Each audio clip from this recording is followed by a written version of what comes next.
నిన్న పిఠాపురం నామినేషన్ వేసాం. అలాగే ఈ రోజున జనసేన, భారతీయ జనతా పార్టీ, తెలుగుదేశం కూటమి ఉమ్మడి అభ్యర్థిగా జనసేన పార్టీ గ్లాస్ గుర్తు మీద శ్రీ తంగెళ్ళ ఉదయ్ శ్రీనివాస్ ఈ రోజున నామినేషన్ వేయడం జరిగింది. ఇది పాపులర్గా ఆయన టీ టైం ఉదయ్ అంటారు ఆయన. సో అదే రిక్వెస్ట్ చేసాం ఎలక్షన్ కమిషన్ కూడా, టీ టైం ఉదయ్గా ఏమాత్రం పాసిబిలిటీ ఉన్నా దాన్ని బ్యాలెట్ పత్రంలో చేయమని. రూల్ 56 పేజ్లో ఒక రూల్ ఉంది. సో దాని ప్రకారం చేసుకోవచ్చు. అది కూడా వాళ్ళు కన్సిడర్ చేశారు. ఈ ఎన్నికలు చాలా రాష్ట్రానికి చాలా కీలకమైనవి. వచ్చే ఎన్నిక ఒక 5 సంవత్సరాల కోసం కాదు, ఒక తరం కోసం. ముఖ్యంగా ఓఎన్జీసీ, రిలయన్స్, అలాగే రకరకాల పరిశ్రమలు, కాకినాడ SEZలు, అలాగే ఇంత అపారమైన తీర సంపద ఉన్న ప్రాంతం, విపరీతమైన మత్స్య సంపద ఉన్న ప్రాంతం, ఇలాంటి చోట్ల అనేక సమస్యలు ఉన్నాయి. ఈ ప్రాంతంలో కాకినాడ పార్లమెంట్ అభ్యర్థిగా శ్రీ తంగెళ్ళ ఉదయ్ శ్రీనివాస్ గారు గెలుపు చాలా చాలా కీలకం. అలాగే కొండబాబు గారి గెలుపు కూడా కాకినాడ అర్బన్కి తెలుగుదేశం పార్టీ మీద చాలా చాలా కీలకం. కాకినాడలో రౌడీజం ఎక్కువైపోయింది, గాంజా క్యాపిటల్ అయిపోయింది. ఎటు చూసిన 14-15 ఏళ్ల పిల్లలు కూడా గంజాయిని విచ్చలవిడిగా దొరుకుతూ ఉంది. తల్లిదండ్రులు పడ్డ బాధ చెప్పుకోలేంది. Law and order క్షీణించిపోయింది. మా కూటమి ఇది వైఎస్ జగన్ చెప్పి తను ఒకటిచ్చే హామీ 5 సంవత్సరాలు అద్భుతమైన మ్యాండేట్ ఇచ్చారు ప్రజలు. ఏ ఒక్కటి కూడా నిలబెట్టుకోలేదు. Law and order క్షీణించిపోయింది. 30,000 మంది ఆడపిల్లలు అదృశ్యం అయిపోయారు. ఉద్యోగాలు లేవు, ఉపాధి అవకాశాలు లేవు, ఏ పథకాలు కూడా సరిగ్గా అందలేదు. ఇలాంటి సమయంలో ఒకళ్ళు కాదు, ముగ్గురం కల్పిస్తున్నాం. ఎందుకంటే 5 కోట్ల మంది ప్రజలకి ఒక పార్టీ కాదు, 3 పార్టీలు కలిసి ఈ రోజున మేము ఒక బలమైన కూటమిగా 2014 ఎలాంటి కూటమిగా ఏర్పడ్డామో అలాగే ఉభయ గోదావరి జిల్లాలో కూడా, ముఖ్యంగా ఉభయ గోదావరి జిల్లాల్లో జనసేన, భారతీయ జనతా పార్టీ, తెలుగుదేశం కూటమి స్వీప్ చేయబోతుంది. నిన్న చెప్పాను, మనది జంతు ప్రపంచం కాదు, మానవ ప్రపంచం. అలాగే కాకినాడ పార్లమెంట్ సంబంధించి 7 నియోజకవర్గాల్లో మీ ప్రభావం ఎలా ఉంటది?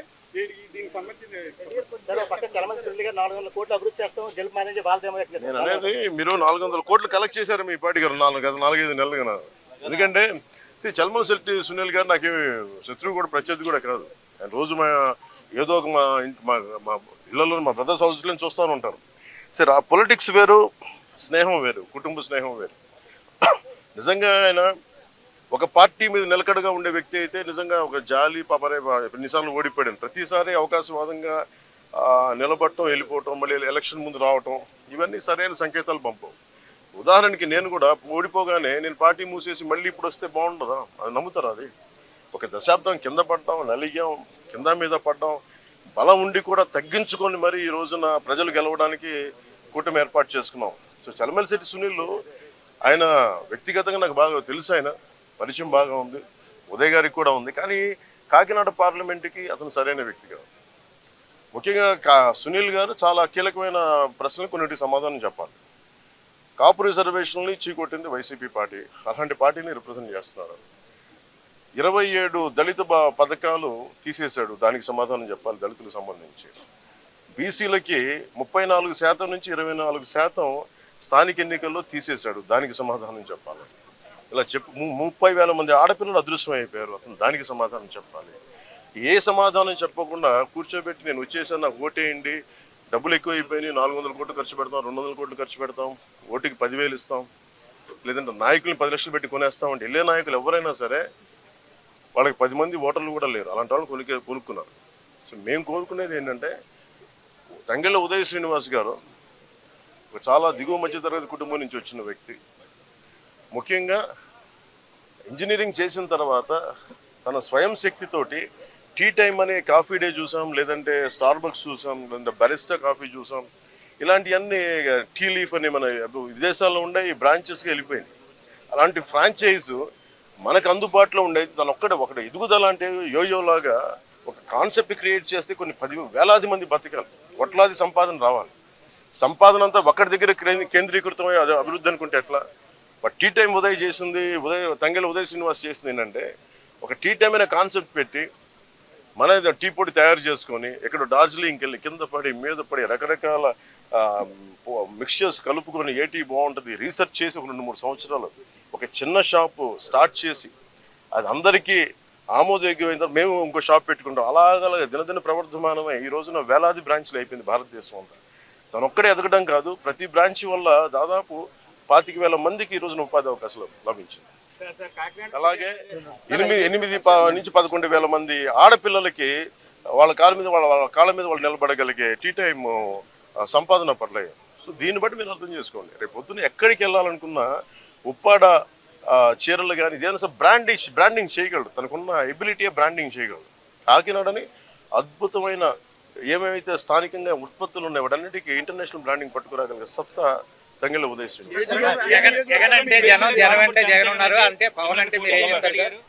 నేను అలాంటి సినిమాలు నేను డైలాగులు చెప్తాను. నేను వస్తే సింగిల్గా వస్తాం, నేను అలా నేను చెప్పను. నేను 10 సంవత్సరాలు నిలబడతానంటే మాట్లాడను, నిలబడి చూపిస్తాను. అలాగే ఓటు చేయలేనివ్వను అంటే నేనేం మాట్లాడను, నిలబడి చూపిస్తాను. మోడీ గారి వ్యాఖ్యలు ఏదైతే చేశారో అవి చాలా సంచలనంగా ఉన్నాయి. ఏమని ఏదైతే రాజస్థాన్ సభలో బర్మా సభలో అని చెప్పాను. ఒక్కడే దాని మీ స్టాండ్ సార్. అదే చెప్తున్నాను కదా, జగన్ జైలుకి వెళ్ళడం అది మోడీ గారి గ్యారంటీ. అది బర్మా సభలో రాజస్థాన్లో చెప్పారు. ఎవరైనా సరే కరప్షన్ చేసిన వాళ్ళు ఎవరైనా సరే జైలుకి వెళ్ళడం తప్పదు. ముఖ్యంగా 30 కేసులు పైన ఈ రోజున ఆయన కూర్చోబెట్టి ఆయన 30 కేసులు పెట్టుకొని బెయిల్ మీద తిరుగుతున్న వ్యక్తి ముఖ్యమంత్రి అయ్యాడు. ఇది మారాల్సిన సమయం, ముఖ్యంగా మనం మారాల్సిన సమయం అది. మనం కనుక కూర్చోబెట్టి కులమనో మతమనో వర్గమనో ఇలాంటి ఆలోచనలతో వెళ్తే మన భవిష్యత్తు నాశనం అయిపోతుంది. అందుకని కూటమి విజయం కలిగే ఆ కూటమి మార్పు తీసుకొస్తుంది.